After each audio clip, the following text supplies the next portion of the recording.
नमस्कार दोस्तों आज के इस वीडियो में हम जानेंगे कि हर पति पत्नी के बीच में मामूली नोक झोंक होना, छोटी छोटी बातों में आपसी कहा-सुनी हो जाना सामान्य बात होती है, जो कि हर शादीशुदा जोड़े में किसी दंपति के बीच में होना सामान्य बात होती है। लेकिन यह भी सच है कि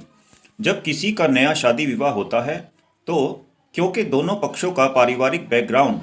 जीवन शैली, शिक्षा का स्तर एक दूसरे से बिल्कुल अलग होता है। ऐसे में नई मैरिज के बाद दोनों पक्षों को एक दूसरे के साथ और ख़ास तौर पर एक पत्नी को पति के परिवार के सदस्यों के साथ एडजस्ट होने में कुछ समय ज़रूर लगता है।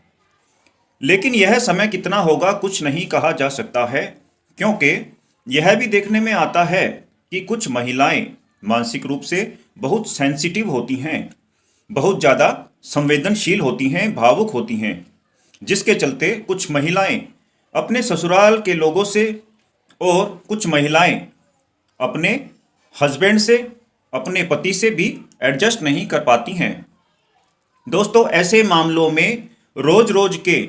घरेलू झगड़ों और आपसी कलह के चलते कुछ महिलाएं बच्चों सहित अपने पति के ससुराल के घर को छोड़कर अपने माता पिता या किसी रिश्तेदार, जी हाँ, किसी रिश्तेदार के घर रहने के लिए चली जाती हैं। दोस्तों, यदि किसी व्यक्ति की पत्नी किसी मैट्रिमोनियल डिस्प्यूट के चलते, या कहें कि पति पत्नी के आपसी विवाद, आपस की कहासुनी के चलते यदि किसी की पत्नी वाइफ बच्चों के सहित अपने मायके में चली जाती है, ऐसे में कुछ समय के बाद जब दोनों पक्षों का गुस्सा, ईगो कुछ शांत होता है, तो अक्सर पति ही अपनी पत्नी और बच्चों से संपर्क करने की, फोन पर बात करने की कोशिश करता है। दोस्तों, जितनी बार एक पति अपने बच्चों और पत्नी से बात करने की कोशिश करता है, उनको मनाने की कोशिश करता है, अक्सर कुछ पत्नियां उतनी ही ज़्यादा संवेदनशीलता दिखाती हैं और ज़्यादा गुस्सा और ईगो कुछ पत्नियां दिखाती हैं।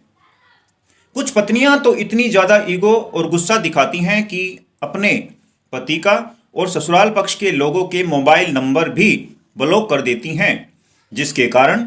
एक पति के द्वारा अपने बच्चों और पत्नी से बातचीत और संपर्क करने के सभी प्रयास, सभी कोशिश विफल हो जाती हैं, नाकामयाब हो जाती हैं। दोस्तों, ऐसे हालातों में एक पति का फ्रस्ट्रेशन में आ जाना और गुस्सा दिखाना सामान्य है। इस दौरान जब दोनों पक्षों के बीच में, पति पत्नी के बीच में जब कोई बातचीत नहीं हो पाती है, तो दोनों तरफ एक टेंशन का माहौल बन जाता है। हालात दिन प्रतिदिन और ज़्यादा और अधिक खराब होते चले जाते हैं। दोस्तों, कुछ मामलों में यह भी देखा जाता है कि जब कोई इंसान बहुत ज़्यादा मानसिक तनाव में, टेंशन में होता है, तो उसकी सोचने समझने की शक्ति समाप्त हो जाती है। उसको कुछ भी समझ नहीं आता है कि ऐसे हालातों से कैसे निपटा जाए। वहीं पत्नी के कुछ रिश्तेदार उस महिला को, पत्नी को घर बसाने की सलाह देने की जगह उसे उल्टी सीधी सलाह देने लग जाते हैं। कोई रिश्तेदार उस महिला को यह सलाह देता है कि ससुराल के घर को छोड़कर अलग रहो। कोई कहता है कि अपने पति और ससुराल वालों के खिलाफ दहेज की डिमांड करने और मारपीट करने के झूठे आरोप लगाकर उन पर पुलिस में शिकायत करवा दी जाए, या मायके में ही रहकर पति से खर्चा लेने के लिए पति पर मेंटेनेंस का और घरेलू हिंसा के झूठे कोर्ट केस दर्ज कराने की सलाह भी दी जाती है। दोस्तों, ऐसे मामलों में पति की एक गलती भी उस पर बहुत भारी पड़ सकती है। जब एक पति के द्वारा फोन के द्वारा या किसी रिश्तेदार के माध्यम से अपने बच्चों और पति से बातचीत करने की कोशिश की जाती है, लेकिन जब सब प्रयास नाकामयाब साबित होते हैं, विफल साबित होते हैं, तो अक्सर कुछ पति अपनी पत्नी को, बच्चों को वापस घर बुलाने के लिए कोर्ट की शरण में जाते हैं और अपनी पत्नी के विरुद्ध घर बसाने के लिए, घर वापस बुलाने के लिए हिंदू मैरिज एक्ट 1955 की धारा 9 में, जी हां, हिंदू मैरिज एक्ट 1955 की धारा 9 में अक्सर ज़्यादातर पति restitution of conjugal right under section 9 court case कर देते हैं। जी हां, ऐसे में ज़्यादातर पति अपने पत्नी के विरुद्ध कंजुगल राइट का हिंदू मैरिज एक्ट 1955 की धारा 9 में एक कोर्ट केस कर देते हैं। दोस्तों, यह घर बसाने के लिए एक सामान्य कोर्ट केस होता है जिसमें पत्नी को यह आदेश कोर्ट के द्वारा दिया जाता है कि यदि वह पत्नी अपने पति को बिना किसी ठोस वजह के, बिना किसी उचित आधार के, बिना किसी उचित कारण के, यदि पत्नी के घर को छोड़कर, बिना किसी उचित कारण के यदि पति के घर को छोड़कर आई है तो उसको अपने पति के घर जाना चाहिए और अपना पत्नी धर्म निभाना चाहिए। लेकिन दोस्तों, ज़्यादातर मामलों में, अधिकतर मामलों में यह देखा जाता है कि जब पति अपने बच्चों को और अपनी पत्नी को वापस घर बुलाने के मकसद से, जब किसी पति के द्वारा अपनी पत्नी के विरुद्ध पुलिस कंप्लेंट की जाती है, शिकायत की जाती है या कोर्ट केस की शुरुआत की जाती है, तो यही वह गलती है जो उस पीड़ित पति पर भारी पड़ सकती है। जी हाँ, जब एक पति अपनी पत्नी के विरुद्ध एक सामान्य सा घर बसाने का कोर्ट केस करता है तो ज़्यादातर मामलों में यह देखा जाता है कि गुस्से में आकर उसकी पत्नी के द्वारा पति पर, ससुराल पक्ष के लोगों पर, यहाँ तक कि पति के दूर के रिश्तेदारों के विरुद्ध भी कई गंभीर धाराओं में आपराधिक मुकदमे और कोर्ट केस दर्ज करवा दिए जाते हैं, जिसमें कोर्ट केस में पति को और उसके रिश्तेदारों को कई साल खराब करने पड़ सकते हैं। दोस्तों, ऐसे मामलों में जहां पहले ही एक पति को एक तरफ उसके बच्चे,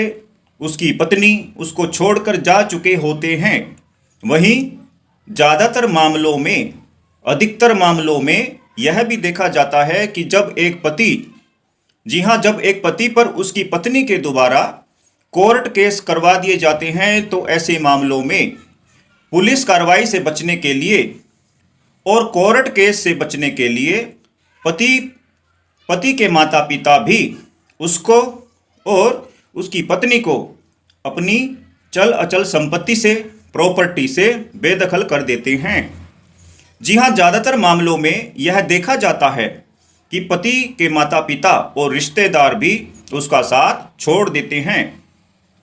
दोस्तों, ज़्यादातर मामलों में यह भी देखा जाता है कि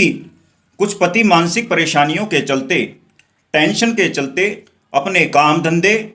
अपने रोजगार पर भी ध्यान नहीं दे पाते हैं, जिसके कारण ज़्यादातर पति बेरोजगार हो जाते हैं।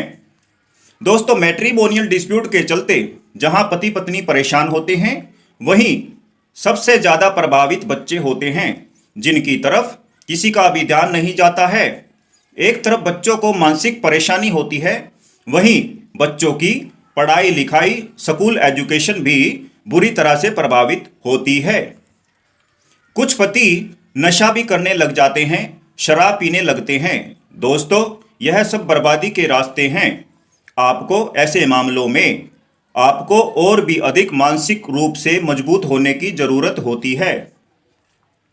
दोस्तों, यदि किसी व्यक्ति की पत्नी बच्चों सहित उसको छोड़कर किसी रिश्तेदार के पास या अपने माता पिता के साथ रहने को चली जाती है, तो ऐसे मामलों में पति, जी हाँ, पति यदि अपनी पत्नी के साथ घर बसाना चाहता है, तलाक डाइवोर्स यदि कोई पति नहीं लेना चाहता है, तो ऐसे मामलों में पति को भूल कर भी, जी हाँ, भूल कर भी अपनी पत्नी के विरुद्ध कोई कोर्ट केस दर्ज करवाने की शुरुआत नहीं करनी चाहिए। लेकिन यदि पहले ही उसकी पत्नी के द्वारा पति के विरुद्ध कोर्ट केस दर्ज करवा दिए गए हैं या पुलिस एफआईआर दर्ज करवाकर यदि दहेज मांगने की धाराओं में 498 ए, 125 सीआरपीसी या घरेलू हिंसा अधिनियम की धाराओं में यदि कोर्ट केस दर्ज करवा दिए गए हैं दोस्तों, केवल तब ही, जी हां, केवल तब ही एक पति को अपनी पत्नी के विरुद्ध कोई पुलिस कार्रवाई या कोर्ट केस दर्ज करवाने चाहिए। लेकिन दोस्तों यदि किसी व्यक्ति की पत्नी बच्चों सहित छोड़कर किसी रिश्तेदार के पास या अपने माता पिता के साथ रहने को चली गई है और हर संभव प्रयास करने के बाद भी यदि उसकी पत्नी वापस घर नहीं आती है, किसी तरह की बातचीत की शुरुआत यदि पति पत्नी के बीच में नहीं हो पा रही है, तो ऐसे नाजुक मामलों में पति को भूल कर भी, जी हां, भूल कर भी गुस्से में आकर या किसी की बहकावे में आकर या किसी की बातों में आकर अपनी पत्नी के विरुद्ध कोई पुलिस कार्रवाई या कोर्ट केस दर्ज करवाने की शुरुआत नहीं करनी चाहिए। ऐसे में पति को एक एडवोकेट के माध्यम से, एक वकील साहब के माध्यम से अपनी पत्नी को एक लीगल नोटिस भेजा जाना चाहिए। इस नोटिस के माध्यम से पति द्वारा पत्नी को यह सूचना दी जाती है कि वह बिना किसी ठोस वजह के, बिना किसी उचित कारण के पति के घर को छोड़कर आई है। दोस्तों, इसमें यह भी लिखा जाना चाहिए कि यदि